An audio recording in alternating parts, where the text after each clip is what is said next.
এখন তারেক জিয়া দেশে আসার পরে হয়তো কিছু জায়গায় পরিবর্তন আসতে পারে কারণ ওই অনলাইনে কথা বলা আর সরাসরি কথা বলা পার্থক্য আছে কিন্তু এটা উনি হয়তো কয়েকটা মিটিং করতে পারেন আবার নাও পারেন করতে। প্রশ্ন হচ্ছে তারেক জিয়ার উপস্থিতি এই মুহূর্তে বিএনপির জন্য একটা লাইভ ভোট, নিঃসন্দেহে লাইভ ভোট। এবং আমার যে মনে হয় জানেন, আমি একটু অতিরিক্ত যোগ করি আপনার সাথে, তারেক জিয়া এয়ারপোর্ট থেকে সরাসরি চলে যাবেন খালেদা জিয়াকে দেখতে যাবেন। যদি যায় তিনি বাইরে উঠে আসতে পারবেন না, তাকে হেলিকপ্টার আসতে হবে, কারণ যেই জনগণ হবে এটা পারবেন না তিনি। আর যদি আসেন অন্য কথা, সম্বর্ধনা দিবে।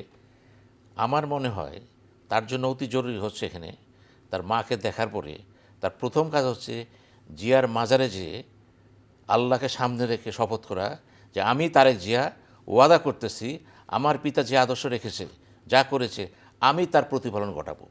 আমি সেই তারেক জিয়া, আমি তার খালেদার সন্তান, জিয়ার সন্তান, মানুষের অনুভূতি আমি জানি এবং বাংলাদেশ জাতীয়তাবাদ যেটা ছিল আমি তার জন্য জান দিতে প্রস্তুত আছি।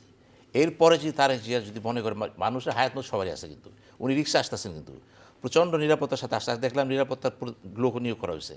এত কিছুর পরও আমি মনে করি হায়াত মতো আল্লাহর হাত। আমি চাচ্ছি তারেক জিয়াকে এমন একটা পর্যায়ে একজন রাষ্ট্রনায়ক হিসেবে চাচ্ছি তাকে। রাষ্ট্রনায়ক তো হয়নি এখনও, দায়িত্ব নিতে হবে তো।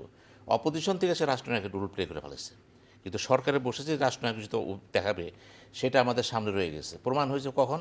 যখন তিনি বলেছেন একটা জাতীয় সরকার করবেন।